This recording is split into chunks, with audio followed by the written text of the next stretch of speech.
All right, guys, we are here on the 10 o'clock hour. I want to say happy August to everyone. We are having a change up in plans. Dr. Yvette was supposed to present first this morning, and she has called and she has got a terrible case of stomach flu. So I told her to just go ahead and wait. We can reschedule her maybe September, October area. I do always want to thank down here our sponsors to be able to have this monthly mental health meeting. Nutrient and CHS are funders for this meeting every month. And what we're going to do is we're going to have Lee go ahead. He's going to take the entire hour. I'm going to give a little update at the end about our farm response webinar that is coming up that we would like to invite you to. Now, Lee and I actually just met in person in June. We were at the same conference together, which has nothing to do with mental health at all, or what he's going to showcase us today. It's a wonderful side project that he has started that hopefully we're going to help him get into be a main project. So Lee is going to talk about introducing agriculture beyond boundaries with a wonderful product that he has engineered. And you guys know, with me being partially disabled, we're all about decreasing the stress of farmers in agriculture, and products sometimes are the thing that decreases the stress. So Lee, I'm going to go ahead and stop sharing my screen. You can share yours, and we are so anxious to be able to hear what you have to share with us today. Well, thank you, Carrie. And I will absolutely do my best to try and make some quick adjustments to the presentation, and hopefully everyone just has a great time, and we can fluidly explain agriculture beyond boundaries. So again, thank you to Carrie and the AgriSafe team for allowing me to present to everyone today an introduction to agriculture beyond boundaries. We are a newly formed nonprofit designed to help those in agriculture with limited mobility. And I hope that after this presentation, everyone understands exactly what our focus is and what direction that we're headed. I also believe that after the presentation, you will see what a dramatic impact we can make utilizing the right resources. Okay, but first I need to tell you a story. It's kind of a made up story. It's a cow story. There was this old farmer who for years had been in a wheelchair. Although from the look of his operation, you would never, ever believe that there was anything at all that limited his mobility. Unfortunately, he passed away at the age of 100. In his will, among other things, he left his 3 kids 17 incredibly high dollar cows.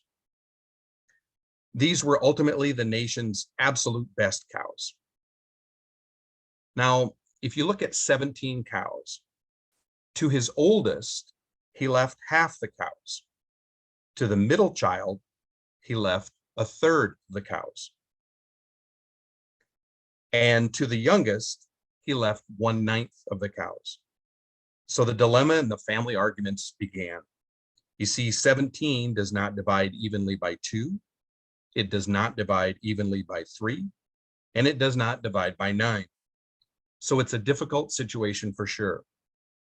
So I'd like you to ponder on the math and try and figure out how will those 3 siblings resolve this difficult dilemma? We'll get more on that later. So Agriculture Beyond Boundaries is a 501c3 nonprofit organization designed specifically with a simple mission: help those in agriculture with limited mobility. My father always used to say that you should never compare yourself to others. Only compare yourself to you. The best you can do is the best you can do. Just be sure that you're living while utilizing everything at your disposal.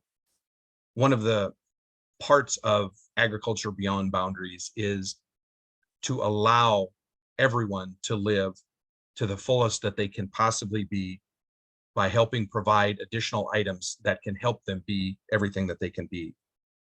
Agriculture beyond boundaries is not about the boundaries, but pushing the limits to allow anyone in agriculture that possesses some type of limited mobility to push forward, to go beyond. So ultimately, our mission, we have some goals behind those, and those are to invent, design, build, and deliver items to assist with mobility to those in need in the field of agriculture. So if we break those down, let's look at invention. We want to take an idea, no matter how crazy, no matter how wild or strange that it might seem, and formulate it into a possibility. Then we want to design. We want to use the best resources available to completely design items that are thoroughly tested for safety, ease of use, longevity, minimal maintenance requirements, and repairable if necessary. But in addition, to not have the item look like it's been chopped up. We want it to make it look like the design was intended from the beginning rather than a modified afterthought. We want to build the items as efficiently as possible, whether that's through in-house construction or contracting with outside vendors and partners to make it happen, and deliver. Now, the delivery part of it, as we'll talk later on, is kind of the trickiest part of this. I would like to, and I envision being able to have funds available to be able to actually deliver the products to those that need them at very minimal or no cost. I believe that some of the items that we're building will have crossover interest to those that actually don't truly have a physical need, but they might have a want for the item. My father was a veterinarian. He was a large animal practitioner. And for those of you that work with animals, you know how physically demanding and stressful that profession can be. In addition, his heart was always in farming, and he managed a small operation in addition to his veterinarian practice. He passed away in 2019. He was constantly battling health issues way back into the 1970s when he was diagnosed with Addison's disease. Not to dwell on all the medical issues that he had, but let's just say that eventually his health led him to be in a wheelchair. One day before he was permanently in a wheelchair, we got him back into the tractor, and we struggled to get him to get onto the tractor, to crawl up the small steps that are on a tractor, get through the narrow doorway, and get in the tractor. And immediately when he sat down in that seat, his face, you could just see a glow starting and the excitement that he was able to get back in that tractor. He spent all afternoon in that tractor disking. I honestly think the field that he was in could have been disked in an hour, but he spent 5 or 6 hours disking in that field just to continue to be in that tractor. At the end of the day, we were getting him out of the tractor. And if you're familiar with how some of those tractors are designed, the door is much narrower than you would think. And as he was getting up, as we were lifting him up and trying to get him to step out, he slipped down and he got wedged in the doorway of the tractor.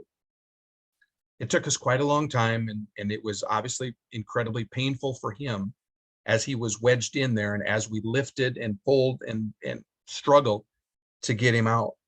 When we got him out, I knew that was the last time that he would ever get in a tractor. My dad always had a very positive attitude. Never did I ever see him with a scowl on his face or anything that I would have been frustrated with. He just maintained a positive attitude. But after that day in that tractor, you could see it in his overall demeanor, the comments, the things that he would say dramatically and positively changed him for weeks to follow after that.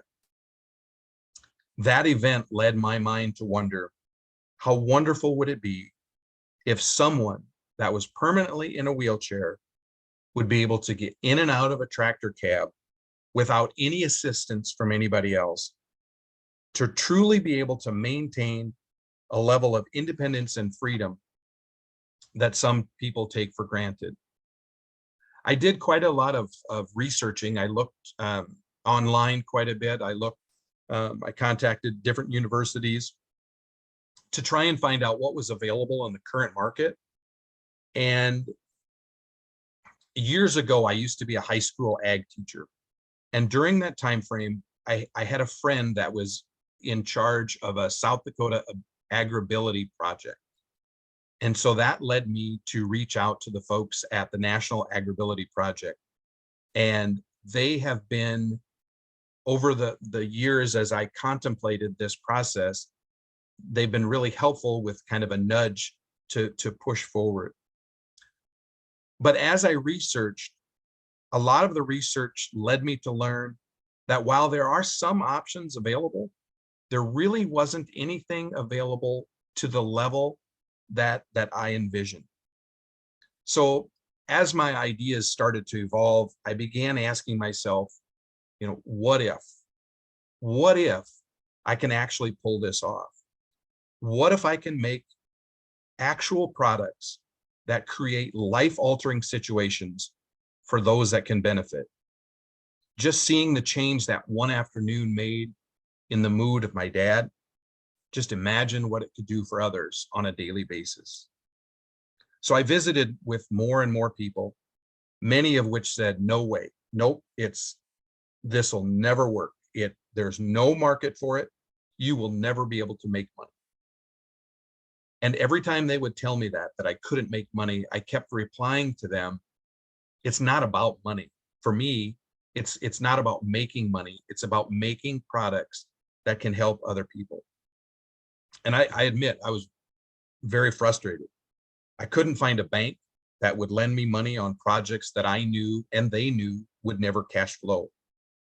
But yet I knew that I wanted to, and I needed to continue to pursue the goal of what if I can do this? So mentally and financially, I truly was blocked.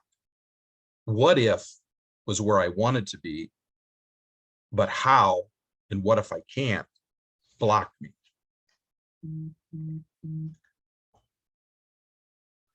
So we talk about support and a support system.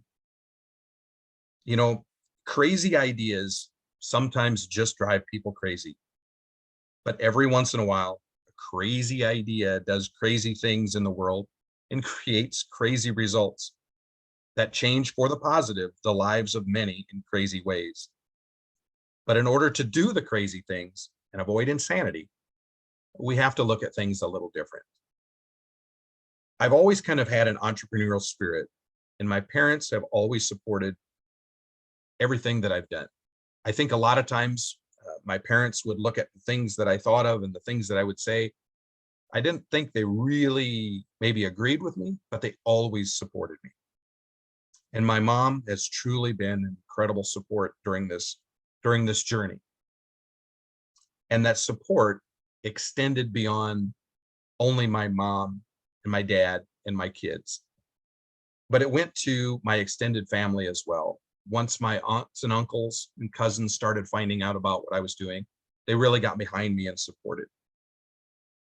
That kind of led to the plunge to actually start the nonprofit. I'd been talking about it for a long time, but their support and their push has really, really pushed me ahead. So what I'd like to do is I'd like to spend a little bit of time talking about 4 projects that we're currently working on. I also want to say that we have a lot more projects that we want to do. These are just 4 products or projects that we've started with. So a hitch pin. Now this was a very, very early product. This is something that, first off, the image shown is a plastic 3D printed prototype. But this was an early project, even before I had even thought about starting a nonprofit. It was truly a result of me being at an elevator, and at the elevator, there was this guy that was having trouble getting his hand in it through his glove into the hitch pin. And I knew the guy, so I jokingly said yelled over to him, are your gloves too big?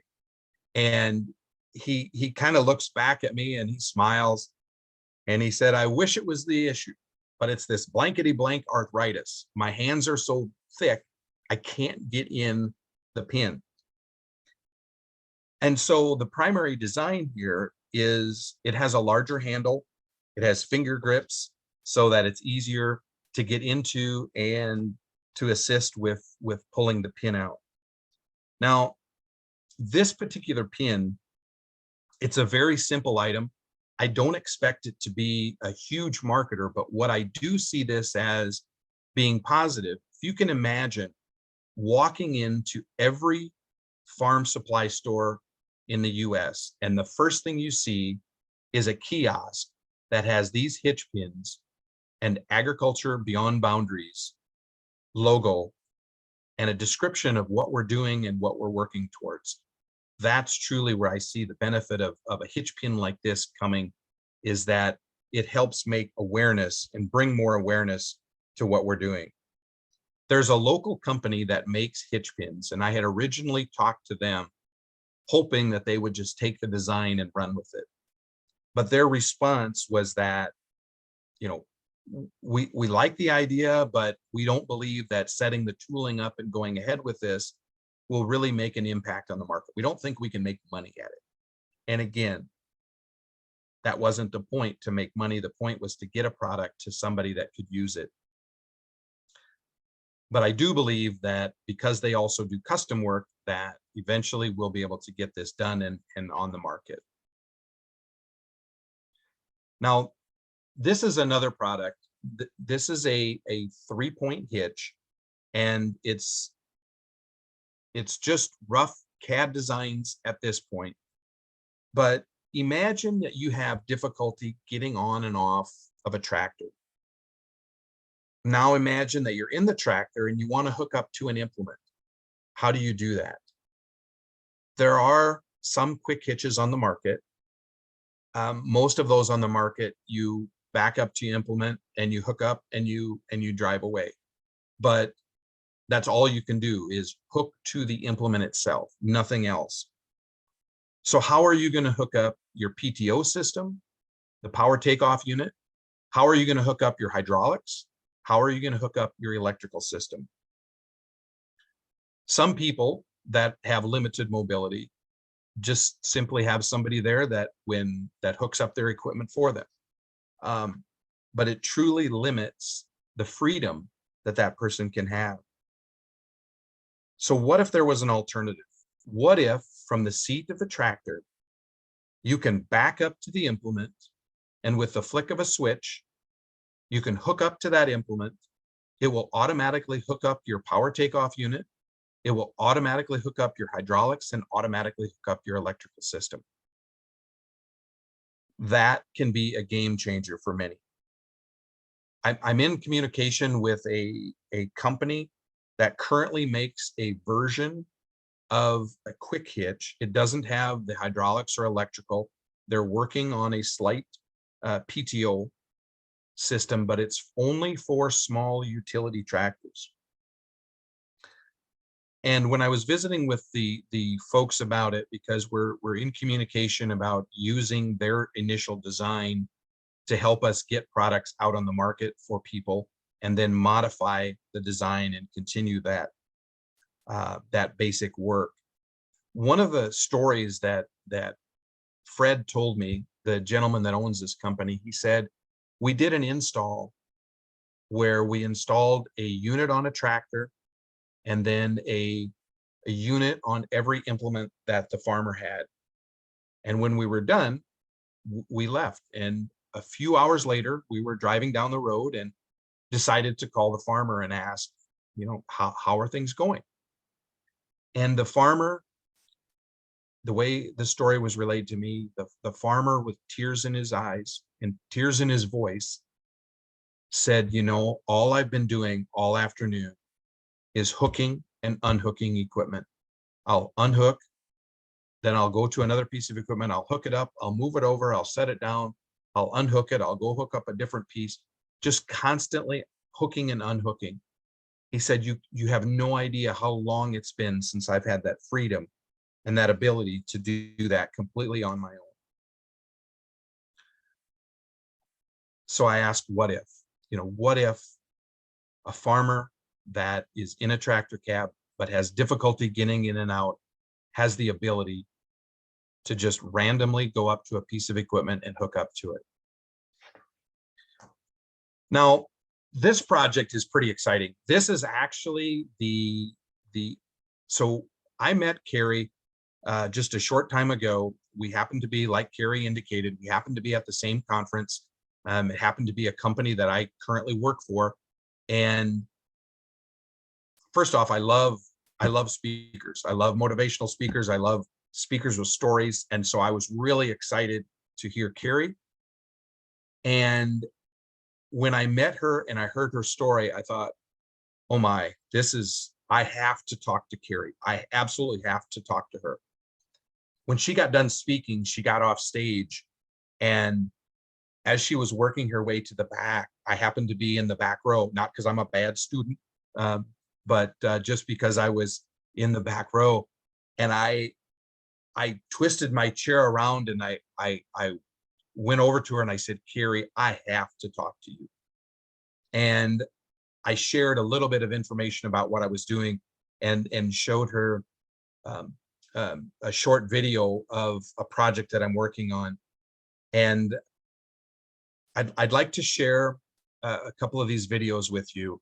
Now, keep in mind that when you're watching the video, what you're seeing is a proof of concept project that I've got going on. So the mower itself is not a cleaned up, finished, beautiful looking, all painted and decaled up mower. It's a proof of concept. So I'd like to share this with you.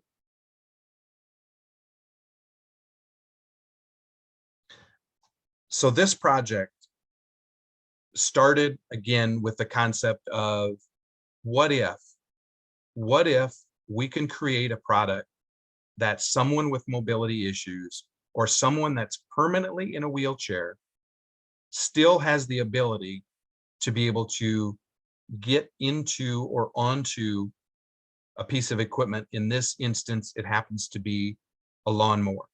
But trust me, we have many, many, many more concepts in mind for doing many more products. So now I believe this is a product that reaches well beyond agriculture.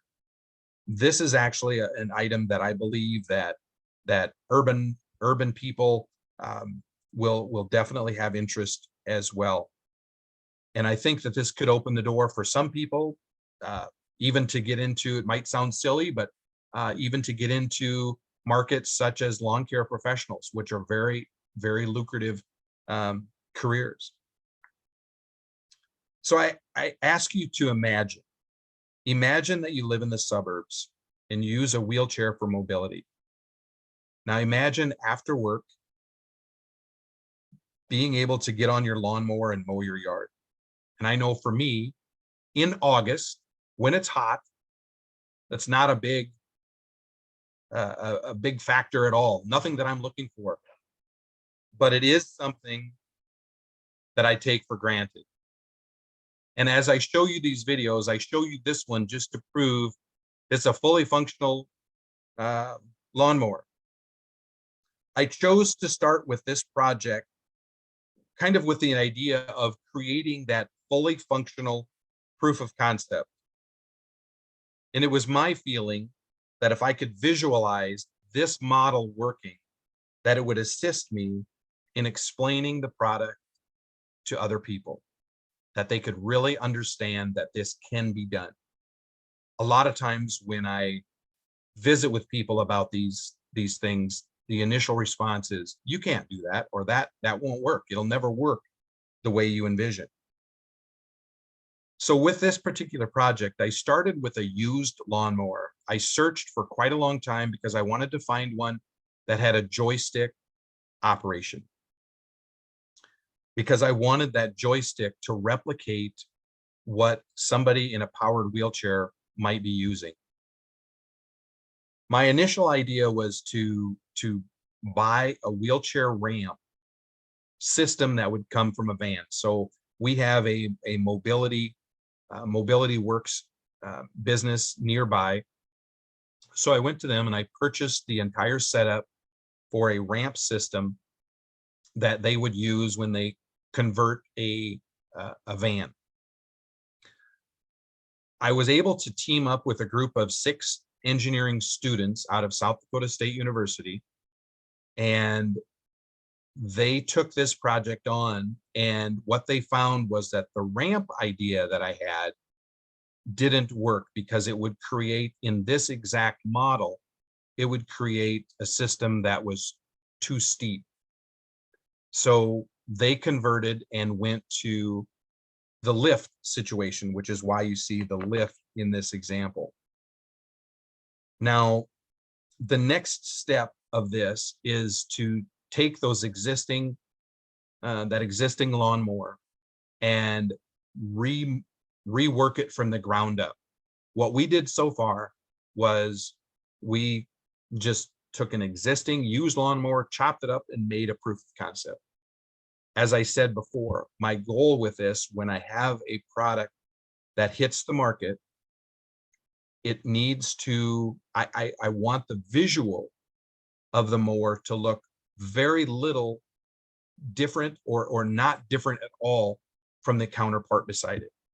And that's partially a psychological thing, but I want the visual appearance to look as though it's truly been thought out with that sole purpose of using someone in a wheelchair to be able to use it. So the next project is a tractor cab conversion. So currently, there are some options to get a farmer from the ground into a tractor cab. For the most part, they are a lift style apparatus that lifts the user up, slides, the user then would drive the wheelchair right beside the seat.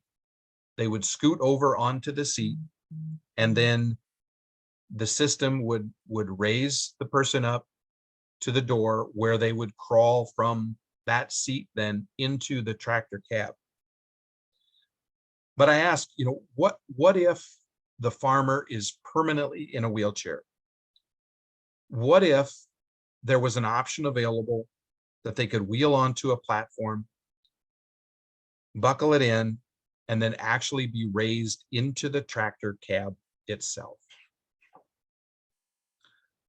So how do you get the wheelchair into the tractor cab itself?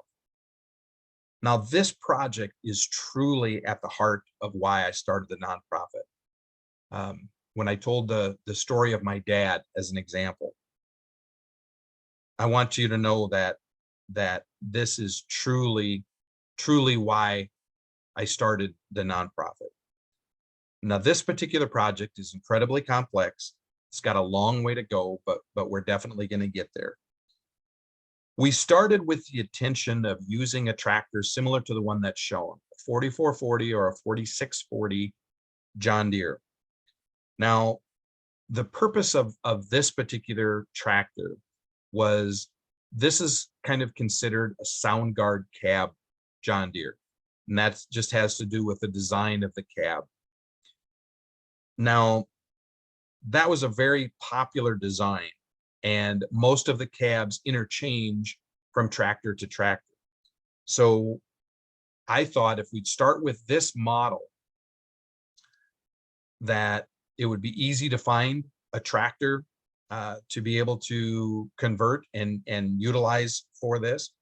And just based on the age and the availability of parts and so on, this tractor was chosen for the initial project. So we purchased a cab from a salvage yard, just the cab itself. and we started to design based off of that cab. About a year later, however, we purchased a different tractor for the farm. This was a Case IH 7110. About the same era, but a different brand. And my son and I were installing a new tractor cab kit in the tractor, a new seat and just the cab liners. And as we had everything disassembled out of the tractor, I kind of took a step back and I said, this cab floor is perfectly flat. And Aiden, my son, looked at me kind of confused, like, yeah, that's how these models are. And I said, no, the tractor cab, the wheelchair tractor cab project, we've got to switch to that because that'll widen the choices of wheelchairs and make the engineering so much easier to do because of the flat floor. So that is something that we're exploring, is different models. But these are some images that kind of conceptualize what we're looking at doing. My oldest son, Seth, while he was a senior engineering student at South Dakota State University, he took this project on as his senior design project. And these are two just simple CAD drawings that he did in order to visualize how this system would work. And I've got a short video that South Dakota State University actually put together, and I would like to share that with you. One of the points that I'd like to make out on the video, and this is just kind of a silly notation, but he refers to my dad, his grandpa, as a vet. And what he's referring to there is veterinarian. And I just wanted to clarify that. So I hope you enjoy the video.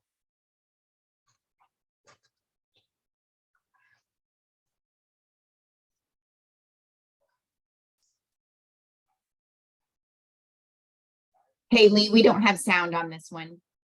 Okay.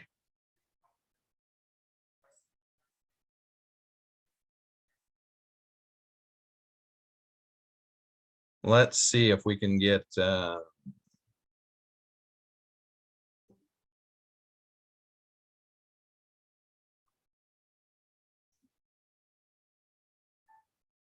any sound. Not, it's kind of muffled, like something's not coming through right. Okay. I'm not sure what I can do. It's coming through clearly on mine.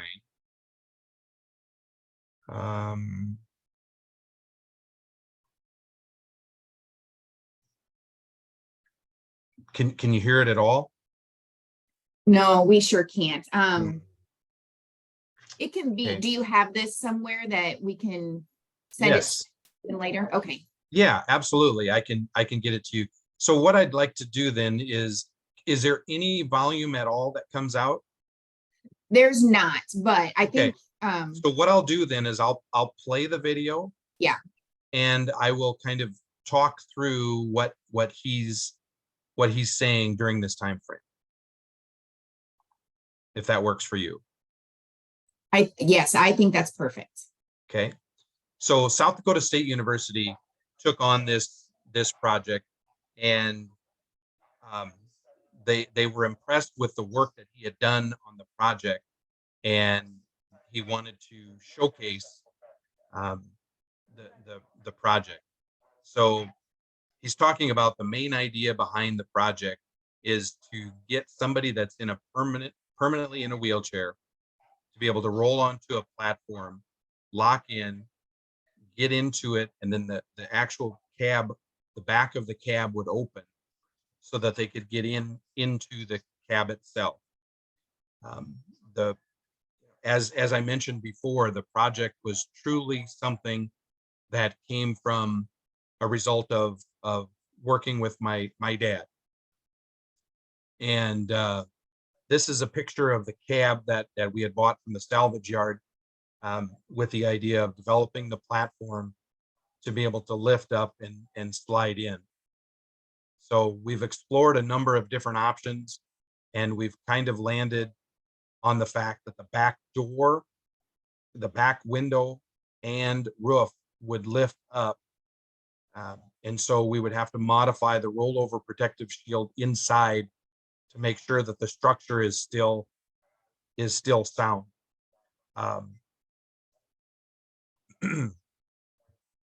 In this part of the video, he's just simply talking about the fact that we're starting a nonprofit designed to assist people to get their freedom back, whether their reasoning for being in a wheelchair is natural, if it was because of an accident, whatever it happened to be.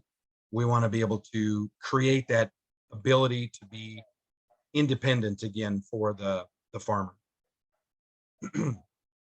This is just talking a little bit and showcasing some of the safety measures.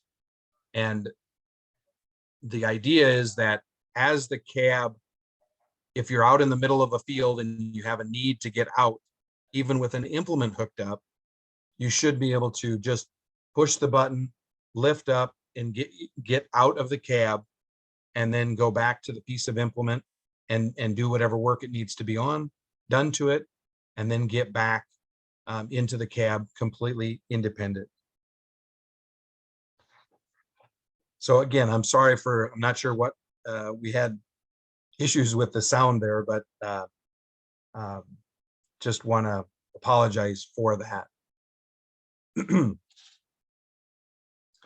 So currently, I guess currently when we look at where we're at, I have a full-time job, which I absolutely love. Absolutely love my job. But I am doing this part-time. And if there's an old story, Wilbur and Orville Wright, every day they would work in their bicycle shop. But when they got done with work, they would take all the parts that they could afford, and they would take them out to work on their flying machine. And they would work until late at night, until they had broken all the parts that they had that they could afford for the day. Ultimately, when they ran out of money, they stopped. And they would head back home. And the next day they would start working again until they had enough money to go out and try again. Now, obviously, that limitation did not hinder their results. It turned out to be a blessing in disguise. But imagine what Wilbur and Orville Wright could have done had they been able to devote full time to their flying machine. We do have some pretty lofty goals within the group. One of those is to have some full-time employees that can really 100% focus on the needs at hand. One is to come up with a fundraiser. I sometimes joke that fundraisers are a necessary evil in a nonprofit, and I don't mean evil in a negative connotation by any means, but it does take money to do a lot of the projects and so on. So another one is to be able to have a full-time engineer and CAD designer. So as I mentioned, up until now, we've truly been working with engineering students to get things pushed on. My son, time allowing, he's a full-time mechanical engineer, and time allowing, he works on these projects as well. But we are looking at the ability at some point to be able to hire somebody that can be a full-time engineer and designer.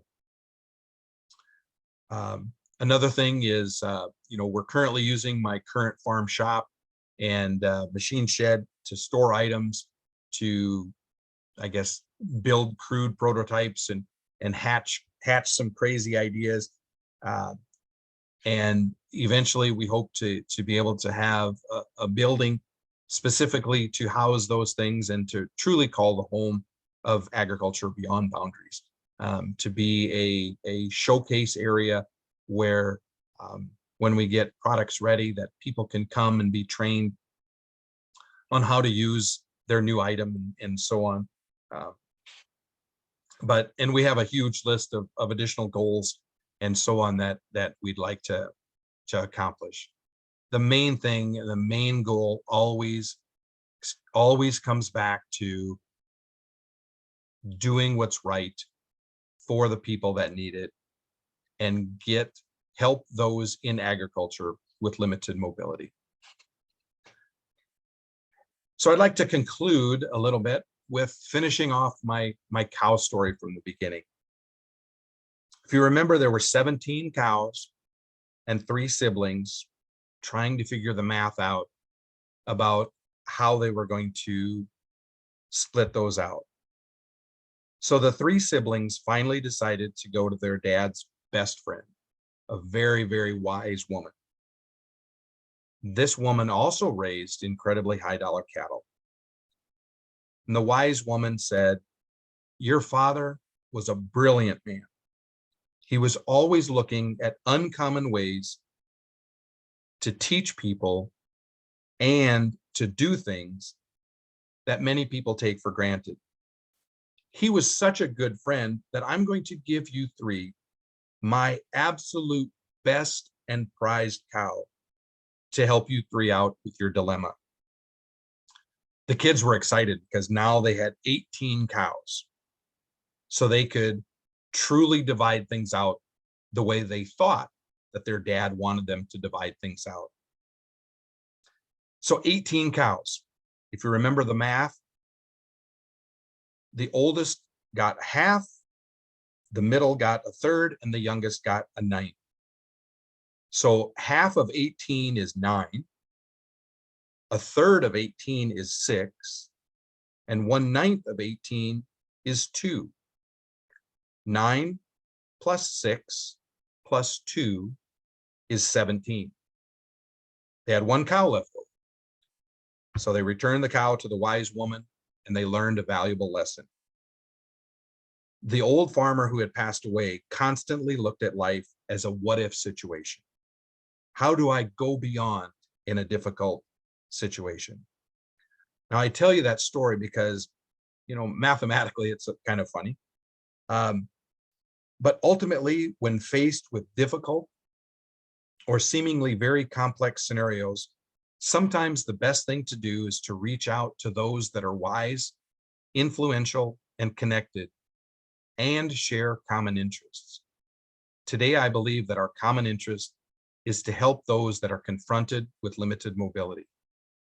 I believe we can do great things through the nonprofit. Admittedly, we need help. And I'm hoping that you can guide me with positive support, suggestions, and more. All of those things are welcome. So thank you. Thank you very much for the time you've allowed me.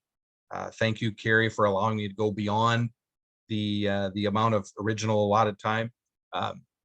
Maybe I need to thank the flu bug, but thank you very much. We do have a website, Agriculture Beyond Boundaries. It's really close to being published. I would expect here within the week or possibly 2 weeks that the website will be up and running. Definitely a special thank you to Carrie. It was awesome meeting you in person, and I'm so glad that we had that opportunity to visit. Thank you very much for this opportunity to you, Carrie, and to the AgriSafe team. And in final note, throughout the presentation, I've prompted with, what if and go beyond. And I would like you to imagine one last time, what if? What if we could remove some of the boundaries and go beyond? Thank you. Wonderful. Thank you so much, Lee. Anybody who wants to go ahead and open up their mics, feel free to go ahead and ask Lee some questions. Obviously, this presentation resonated a lot with me.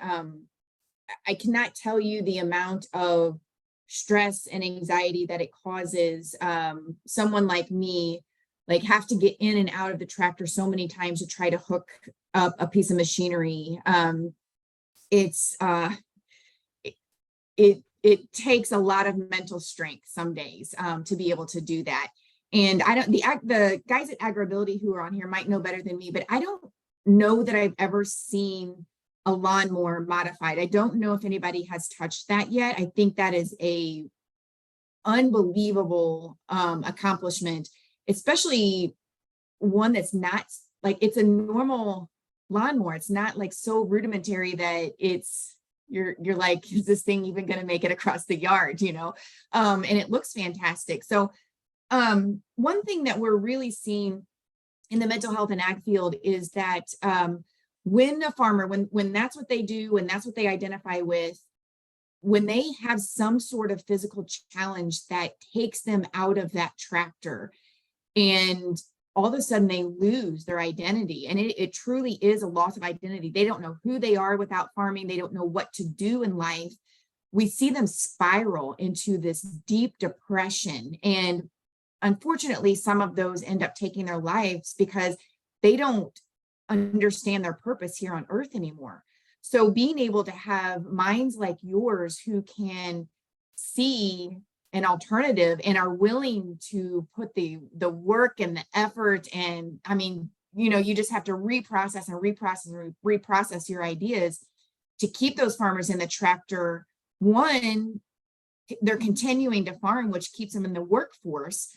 And then two, hey, I get to stay in here until, I guess, age makes me quit instead of this disability or physical challenge that's going on. So it's, I think a lot of us can take this back. I think this is a great group also to be able to, hey, let me give you some ideas to shoot with, you know, that we've tried to do on our farm, or, you know, like that. So on here, we have a few, you know, Chad says, thanks for the presentation and for the innovative approaches to helping people overcome barriers.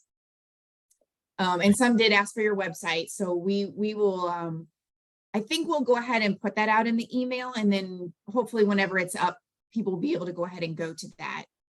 Sure, that would be perfect.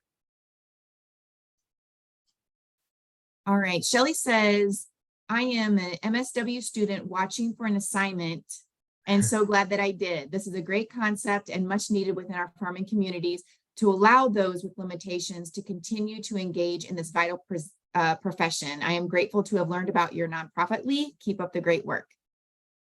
Thank you. Yeah, Jamie's like me. She's like, I love the lawnmower. Never seen that before. So Lee, on those YouTube videos, they're not public yet, right? No, they are not public simply because we want, before we truly come out and make a public announcement that we have it, we truly want it to be available and ready. And we're not quite there yet. We simply did that with the idea that now I can take that to an organization and say, you know, hey, I would like you to consider being a partner in this project, or I would like you to consider donating towards the project, something like that. So we can show that it's not just some paper thought that, you know, because I will admit that when I approached people in the beginning, many of these things, they said, you can't do it. It's not going to work. It's, and we've proven that, you know, a lot of these things can be done. It just takes a different mindset, a different thought, a different approach, different angle. Yeah. So if there are any of you on here who at some point are like, man, I really need to show this video to somebody, we'll go ahead and make sure that we send Lee's email contact out so that you can get with him and he can give you the link to see those videos. And then you can collaborate like that. But Audrey says, excited to see where this goes. There is something to be proud of, and I would love to share with my farmers in the Southeast soon. Fantastic. Absolutely. Yeah, that's a lot what this group is about as well, because we all want you to share your projects that you're helping farmers. We're all working towards the same concept, so let's help each other. So all the ideas, promotion, encouragement that we can give to you. I think this group is Absolutely. It's awesome. a best group to do that. Most definitely. Lee, I have a question for you. Yeah. So have you connected with AgriAbility? Yes. So I've visited with AgriAbility. It's been a while since I've really talked to them. The last conversation, I believe, was actually at the Louisville Farm Show, when I visited them a little bit. So they've been really helpful in the stage of, you know, saying yes, push forward and so on. But I honestly have not visited with them lately about the potential for helping me with funding and so on. That I have not done. Yeah. Yeah. The only reason why I asked that is because I know I have a personal friend whose brother-in-law was in a car accident and he's wheelchair bound. And they worked with him and he continues to farm to this day. Now, I don't know what technique they use. They might use the one that you showed prior versus coming out of the back.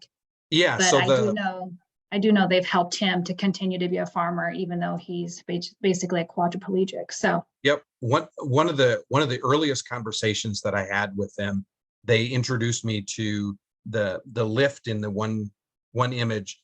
I believe it's Life Essentials is the company that actually makes that lift. And that's the one that I spoke of that is currently on the market, where you can bring your wheelchair right up to it and then slide over onto another chair that then lifts you up and positions you by the door. Then you can open the door and crawl in to the tractor and then reset that chair. And so they showed me that was available, and I explained to them that no, I want the whole wheelchair to be able to go in, because you know, I look at it from the standpoint, and I think that I'm probably not the only person that farms out there that breaks down in the middle of nowhere. But you know, imagine if you did that. You know, of course, today we all have cell phones and we can call people and everything, but you know, usually if you break down, the first thing you want to do is get out and walk around and see what's going on. So with my concept, the actual wheelchair can come out and the person can still go around and see what's going on. Definitely. Nope, that totally makes sense. So yeah. Yeah. Thank you very much. Yeah. Lee, have you connected, was it just the state AgriAbility, or have you connected with national AgriAbility? So primarily national AgriAbility. Oh, good. I believe South Dakota recently started, but years ago when I was a high school ag teacher, a friend of mine that I went to college with was running a South Dakota AgriAbility project. But when he left the university, then that just kind of dwindled away. And for a long time, there was not a project in South Dakota. So I actually, years ago, when I was traveling for work, I stopped in at Purdue University, and that was across the hall from a meeting that I had. So I actually walked over and visited a little bit at that point. That's been a long time ago. Yeah. Yeah. We can definitely get you connected. Great. If you're not. Yes. All right. Does anybody else have any questions for Lee?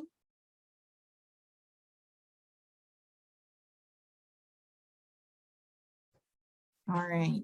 Lee, why don't you go ahead and put your email, any contact information in the chat so people can like just copy and paste, but then we'll definitely go ahead and send it out in the email along with the recording as well. So people will share this with their colleagues, or, you know, come back to it if they couldn't, but you can actually also share it if you would like as well, to say, hey, absolutely, first presentation on there.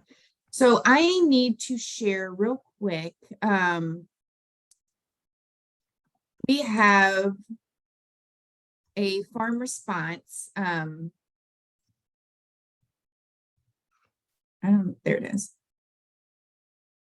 We have a farm response webinar coming up on August 24th.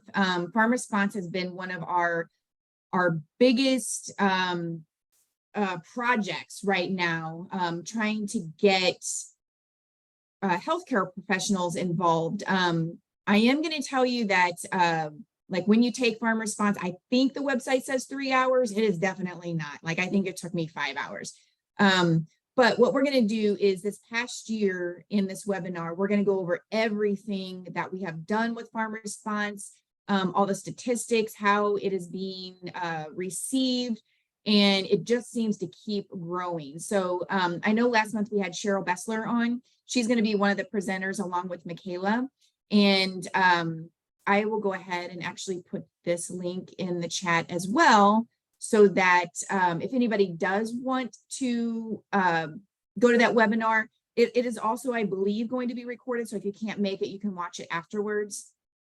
But we're really excited to go ahead and share where we're going with farm response. And it's all tied into the AgriStress mental health line, the crisis line as well. So, I mean, guys, we are trying so hard to go national with that crisis line, and hopefully at some point maybe get integrated with 911. But like you know, Lee, everything is a process, and it takes time and support and all that kind of stuff. So if there are no other questions or announcements, we will go ahead and leave you on this fine Wednesday, and we hope everyone enjoys the week. We are supposed to have rain every day, so I am pretty darn excited about that. Maybe we'll get ourselves out of that drought. So thank you, everyone. Tammy, go ahead if you unmuted.